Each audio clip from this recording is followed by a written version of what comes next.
हाँ स्टूडेंट्स, जैसा कि हम पिछली क्लास में जो देख रहे थे वो था हमारा कोशिका के बारे में। कोशिका की खोज किसने की, उसके बाद में कोशिका सिद्धांत किसने दिया, कोशिका सिद्धांत से रिलेटेड पॉइंट। अगर कोशिका के प्रकार की बात करते हैं,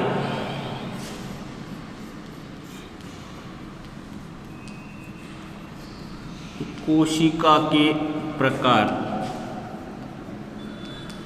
तो ये प्रकार जो होगा वो किस आधार पर है? कोशिका के प्रकार जो है उत्पत्ति के आधार पर होगा। वैसे तो पादप कोशिका और जंतु कोशिका भी दो अलग अलग प्रकार की कोशिका है, परंतु यहाँ पर सबसे पहले हम कोशिका की उत्पत्ति से या कोशिका के निर्माण की बातें करें तो सबसे पहले यहाँ पर अपन बात करते हैं कोशिका की उत्पत्ति के बारे में। उत्पत्ति के आधार पर कोशिका कितनी प्रकार की होगी? दो प्रकार की होगी। एक होती है प्रोकैरियोटिक और दूसरा होता है यूकैरियोटिक। तो ये इम्पोर्टेंट है, प्रोकैरियोटिक और यूकैरियोटिक की बात करेंगे यहाँ पर। तो देखो प्रोकैरियोटिक, तो प्रोकैरियोटिक का मतलब अगर अपन बात करें यहाँ पर, प्रो का मतलब प्रो प्लस कैरियोन, कैरियोन, तो प्रो का मतलब प्रिमिटिव या पुराना। प्रो का मतलब क्या होगा? प्रिमिटिव, प्रिमिटिव या इसको बोल सकते हैं पुराना। कैरियोन का मतलब केंद्रक,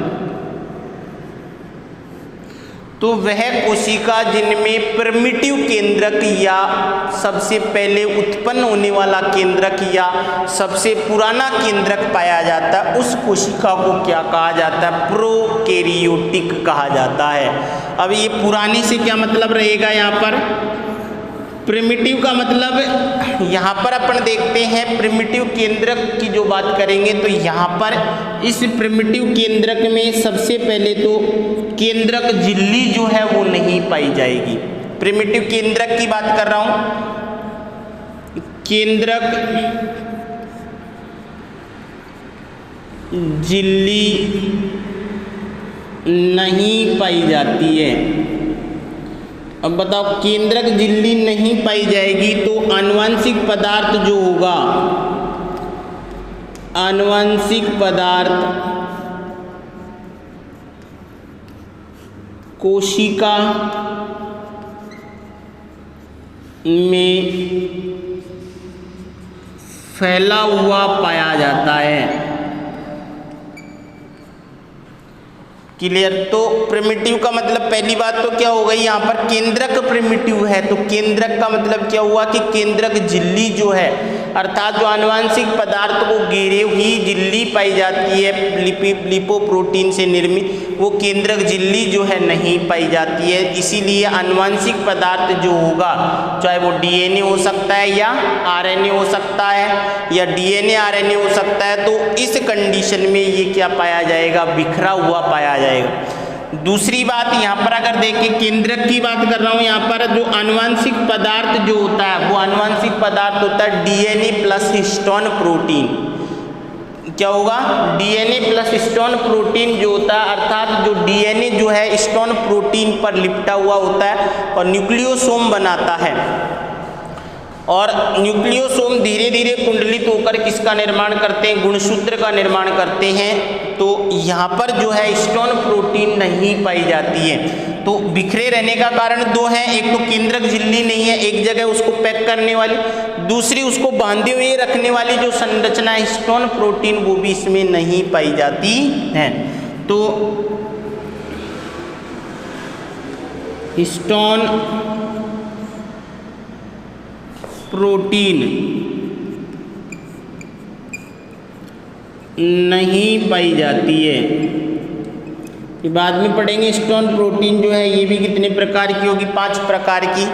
तो आनुवंशिक पदार्थ जो है हिस्टोन प्रोटीन का काम क्या होता है कि आनुवंशिक पदार्थ जो है इस पर लिपटा हुआ होता है, क्योंकि आनुवंशिक डीएनए जो होता है एक पॉलीपेप्टाइड श्रृंखला या पॉलीपेप्टाइड चेन होती है, बहुत लंबी चेन होती है, तो वो लंबी चेन धीरे धीरे किस पर कुंडलित होती है, वो स्टोन प्रोटीन पर। स्टोन प्रोटीन भी फिर आपस में कुंडलित होकर न्यूक्लियोसोम, फिर न्यूक्लियोसोम से सोलेनोइड मॉडल बनता है। इस तरीके से कॉम्पैक्ट संरचना का निर्माण हो जाता है, जिससे किसका निर्माण होता है, गुणसूत्र का निर्माण होता है। तो यहाँ पर जो है किसमें प्रिमिटिव केंद्रक की बात कर रहे हैं, तो प्रिमिटिव केंद्रक में पहली बात तो केंद्रक झिल्ली जो है वो नहीं पाई जाती है। दूसरी, स्टोन प्रोटीन जो है आनुवंशिक पदार्थ को बांधे हुए जो रखती है वो नहीं पाई जाती है। तो ये उसके बाद में इसमें केंद्रिका जो है, केंद्रिका भी नहीं पाई जाती। केंद्रक में संकेंद्रिका पाई जाती, इसमें केंद्रिका का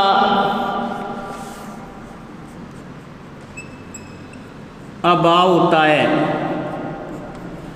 तो प्रिमिटिव का मतलब अब समझ में आ गया होगा कि प्रिमिटिव क्या होगा, कि ऐसा केंद्रक जिसमें न तो केंद्रक झिल्ली होगी और न ही स्टोन प्रोटीन होगी, न केंद्रिका होगी, ये सभी संरचनाएं यहाँ पर नहीं पाई जाएगी। और ऐसे केंद्रक को क्या कहा जाता है, प्रिमिटिव केंद्रक कहा जाता है। प्रिमिटिव का मतलब यहाँ पर जो ये केंद्रक है, इस केंद्रक को क्या कहेंगे, केंद्रुकाभ। क्या कहेंगे, जो यूकेरियोटिक कोशिकाओं में केंद्रक पाया जाएगा वो केंद्रकाभ, न्यूक्लियोइड। और केंद्रकाभ मतलब केंद्रक के समान संरचना, वास्तव में केंद्रक नहीं है, केंद्रक के समान संरचना, समान संरचना जो होती है उसे ही क्या कहा जाता है, केंद्रकाभ कहा जाता है। तो वास्तव में केंद्रक नहीं है, केंद्रक के समान संरचना है, ऐसे केंद्रक को क्या कहेंगे, केंद्रकाभ या प्रिमिटिव जो सबसे पहले बना। अर्थात जब विकास हुआ उस विकास के दौरान सबसे पहले उत्पन्न होने वाला जो केंद्रक है उसी केंद्रक को क्या कहेंगे, प्रोकैरियोटिक या प्रोकैरियोन। प्रो का मतलब क्या हो जाएगा, प्रिमिटिव, कैरियोन का मतलब केंद्रक। तो प्रिमिटिव केंद्रक का मतलब, क्योंकि अगर वास्तविक कोशिका है और वास्तविक कोशिका है तो उसमें क्या पाया जाएगा, सबसे पहले यहाँ पर क्या पाया जाएगा, केंद्रक झिल्ली। केंद्रक झिल्ली में आनुवंशिक पदार्थ जो है वो किसके रूप में, गुणसूत्र के रूप में पाया जाएगा। केंद्रिका पाई जाएगी, होगा नहीं होगा, केंद्रक द्रव पाया जाएगा। यहाँ पर आनुवंशिक पदार्थ जो है उसके साथ क्या पाई जाएगी, स्टोन प्रोटीन पाई जाएगी। केंद्रक झिल्ली के बाहर कोशिका द्रव और कोशिका द्रव के बाहर क्या पाई जाएगी, कोशिका झिल्ली पाई जाएगी। अब इसमें क्या होगा, उसमें ये नहीं पाई जाएगी, तो बताओ ये क्या है, केंद्रक झिल्ली। और केंद्रक झिल्ली नहीं होगा तो, और ये भी नहीं है, तो बताओ ये आनुवंशिक पदार्थ इसमें पूरी कोशिका में ही कैसा रहेगा, बिखरा हुआ रहेगा। आनुवंशिक पदार्थ कैसा रहेगा, इसमें पूरी कोशिका के अंदर बिखरा हुआ पाया जाता है, प्रिमिटिव। दूसरी अगर बात करते हैं, कुछ केंद्रक से बाहर निकलते हैं, तो केंद्रक से बाहर निकलेंगे तो क्या आएगा, कोशिका द्रव।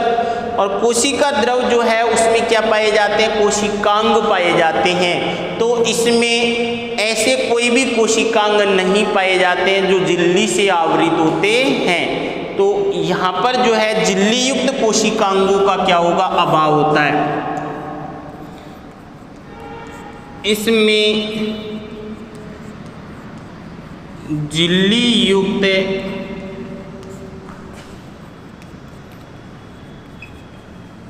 कोशिकांगों का क्या होगा, अभाव होता है।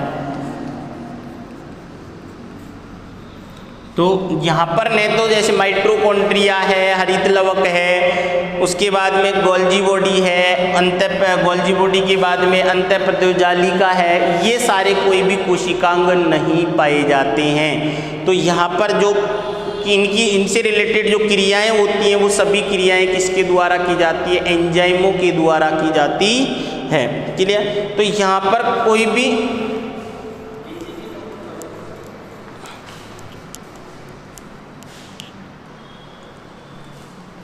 तो यहाँ पर जो झिल्ली युक्त कोशिकांग जो होते हैं, चाहे वो माइटोकॉन्ड्रिया हो, चाहे वो हरित लवक हो, चाहे वो अंतःप्रद्योजालिका हो, चाहे गोल्जी काय हो, कोई भी कोशिकांग यहाँ पर नहीं पाया जाता है। एक झिल्ली युक्त जो झिल्लीविहीन कोशिकांग जो होता है वो कौन सा, राइबोसोम। यहाँ पर केवल राइबोसोम कितने प्रकार के? 2 प्रकार के होंगे, एक 70S राइबोसोम और एक 80S राइबोसोम। तो यहाँ पर केवल 70S प्रकार के राइबोसोम क्या हो जाएंगे? पाए जाते हैं। तो यहाँ पर जो है केवल और केवल कौन से प्रकार के? 70S प्रकार के जो राइबोसोम होता है वो राइबोसोम पाए जाते हैं। क्लियर? तो प्रोकैरियोटिक कोशिका का मतलब समझ में आ गया। प्रो का मतलब प्रिमिटिव, कैरियन का मतलब केंद्रक, जिनमें प्रिमिटिव केंद्रक, और प्रिमिटिव केंद्रक का मतलब जिसमें न तो केंद्रक झिल्ली होगी, न केंद्रिका होगी, न आनुवंशिक पदार्थ जो है वो तो होगा, परंतु वो बिखरा हुआ होगा। तो प्रिमिटिव कोशिका की अगर अपन बात करते हैं तो यहाँ पर अगर प्रिमिटिव कोशिका जो है जिसमें उदाहरण में क्या आता है? बैक्टीरिया आएगा। क्या आएगा? बैक्टीरिया। तो यहाँ पर ये जो सबसे अंदर जो आवरण पाया जाएगा, यहाँ पर ये आवरण पाया जाएगा किसका? कोशिका झिल्ली का। यहाँ पर जो आवरण पाया जाएगा ये क्या रहेगी? कोशिका झिल्ली। क्या है यहाँ पर? ये कोशिका झिल्ली। और कोशिका झिल्ली के अंदर यहाँ पर ये क्या पाया जाएगा? कोशिका द्रव। तो ये क्या रहेगा? कोशिका द्रव, जिसमें क्या पाए जाएंगे? एंजाइम पाए जाएंगे क्रियाओं से रिलेटेड। उसके अलावा यहाँ पर राइबोसोम जो होता है वो भी क्या होता है? बिखरे हुए पाए जाएंगे। और ये राइबोसोम भी कौन सा राइबोसोम होगा? 70S प्रकार का राइबोसोम होगा। क्योंकि राइबोसोम कितने प्रकार के होंगे? 2 प्रकार के होते हैं, एक 70S राइबोसोम और एक 80S राइबोसोम। उसके अलावा यहाँ पर जो है कोशिका झिल्ली के बाहर की तरफ और आवरण भी पाए जाते हैं यहाँ पर। तो सबसे ये आवरण जो है वो कोशिका भित्ति के रूप में पाया जाता है। ये जो आवरण है ये किसके रूप में पाया जाएगा? कोशिका भित्ति के रूप में। यहाँ पर ये जो है ये है कोशिका भित्ति। और यहाँ पर ये कोशिका भित्ति जो है वो किसके द्वारा बनी रहेगी? पेप्टिडोग्लाइकन के द्वारा। पेप्टिडोग्लाइकेन। तो पेप्टिडोग्लाइकेन जो है उसके द्वारा ये कोशिका भित्ति बनी हुई रहती है और ये एक आवरण के रूप में कार्य करेगी यहाँ पर। उसके अलावा क्या होता है? कुछ जो है बैक्टीरिया, उनमें इस कोशिका भित्ति के बाहर एक और आवरण पाया जाता है जो कैप्सूल का काम करता है यहाँ पर। ये अब ये कैप्सूल जो है वो क्या हो सकता है? लूज भी हो सकता है और टाइट भी हो सकता है। तो ये जो है ये किसका काम करेगा? ये फाइब्रस कैप्सूल होता है ये। और ये स्लाइम लेयर भी हो सकती है। ये डिपेंड करती है कि ये कैसी है, मजबूत है या नहीं है। तो इस तरीके से यहाँ पर क्या पाए जाते हैं? ये कैप्सूल 3 आवरण के रूप में पाए जाते हैं। कोशिका झिल्ली, कोशिका झिल्ली के बाहर कोशिका भित्ति। और ये कैप्सूल जो है ये किसका बना होता है? कार्बोहाइड्रेट और कार्बोहाइड्रेट ग्लाइकोकैलिक्स जो है, ग्लाइकोकैलिक्स किसका बना रहेगा? ये ग्लाइकोकैलिक्स जो है उसका बना होता है। तो यहाँ पर 3 आवरण हो गए, कोशिका झिल्ली, उसके बाद में कोशिका भित्ति, और कोशिका भित्ति के बाहर भी एक आवरण पाया जाता है। वो डिपेंड करता है किसके ऊपर? कैप्सूल के ऊपर। तो यहाँ पर जो है ये कोशिका भित्ति भी अगर अपन देखेंगे आगे तो इसमें भी विभेदन पाया जाएगा। क्योंकि यहाँ पर जो अगर ये बैक्टीरिया जो है अगर ग्राम 2 प्रकार के होंगे, ग्राम नेगेटिव और ग्राम पॉजिटिव। और ग्राम नेगेटिव बैक्टीरिया जो होगा, उन ग्राम नेगेटिव बैक्टीरिया में जो स्टेन होती है, जो डाई होती है, उसके द्वारा स्टेन नहीं होते हैं, क्योंकि जो बैंगनी रंग का कलर नहीं देते हैं, क्योंकि इनके बाहर जो नेगेटिव जो होगा उनमें एक आवरण और पाया जाएगा। और वो आवरण जो है इस कोशिका भित्ति में जो पाए जाने वाला जो एसिड पाया जाएगा उससे क्या होता है? ये अभिरंजित नहीं हो पाता है। जबकि अगर ग्राम पॉजिटिव होता है, ग्राम पॉजिटिव जो डाई के साथ कौन सा कलर देते हैं? बैंगनी रंग का कलर देते हैं, इसलिए उनको क्या कहेंगे? Gram positive. ये आगे पढ़ेंगे अपन। तो इस तरीके से यहाँ पर कितने आवरण पाए जाएंगे? उसके अलावा यहाँ पर जो है कुछ छोटे छोटे क्या पाए जाते हैं, उभारनुमा संरचना और पाई जाती है। इस तरीके से यहाँ पर क्या पाई जाएगी, छोटी छोटी संरचना जो पाई जाती है उभारनुमा, इस तरीके से। इन्हें क्या कहा जाता है, फिम्बरी कहा जाता है। क्या कहा जाता है, फिम्बरी। और जो यहाँ पर जो है एक संरचना पाई जाती है जो तीनों झिल्लियों के द्वारा निर्मित होता है। इस तरीके से यहाँ पर एक संरचना पाई जाएगी और इस संरचना को क्या कहा जाता है, मीजोसोम कहा जाता है। क्या कहा जाता है, मीजोसोम। और ये मीजोसोम क्या काम करता है, जो श्वसन का काम करता है। यहाँ पर ये माइटोकॉन्ड्रिया जो है, ये है माइटोकॉन्ड्रिया के समान कार्य करता है।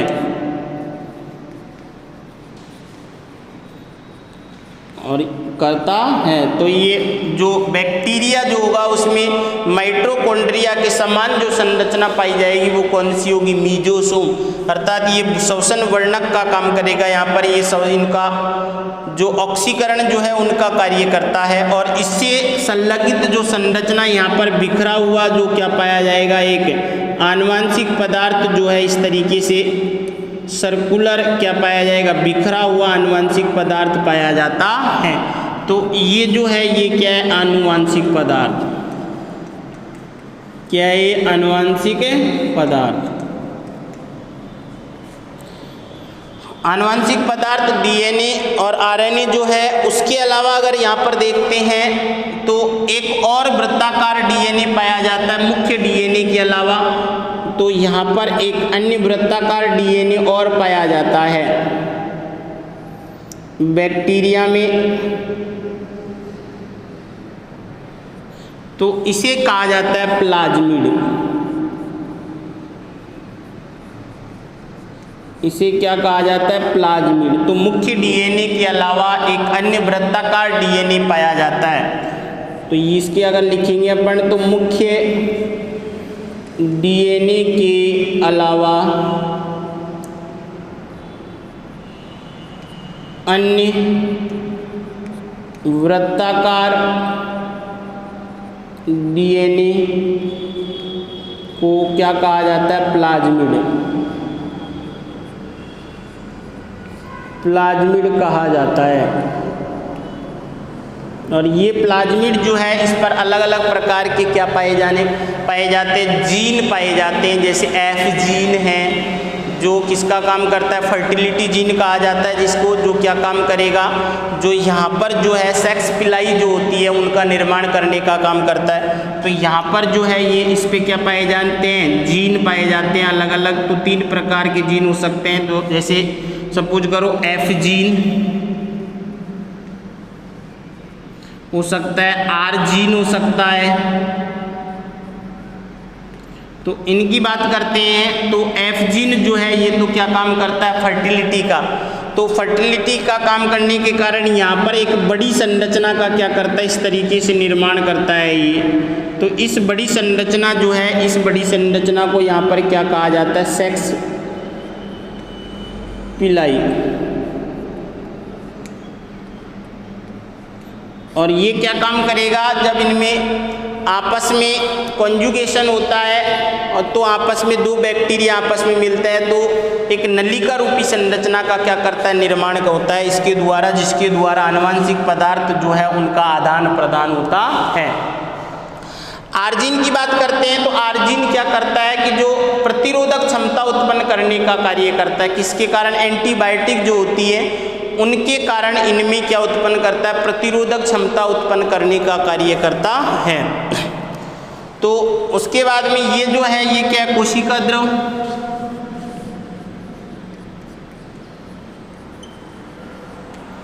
ये क्या है, कोशिका द्रव। तो इस तरीके से ये जो है ये किसकी संरचना, प्रोकैरियोटिक कोशिका, या इसका एग्जाम्पल जो है वो क्या हो सकता है, बैक्टीरिया, जीवाणु।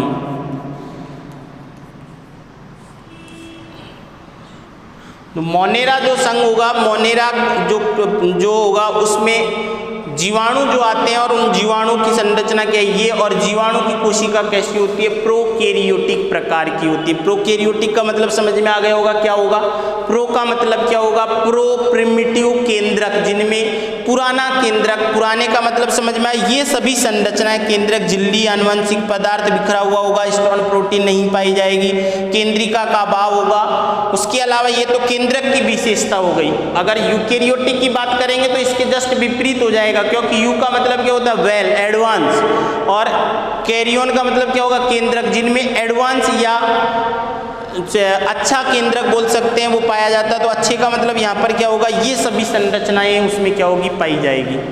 तो नेक्स्ट क्लास में करेंगे अपन प्रो यूकैरियोटिक कोशिका के बारे में।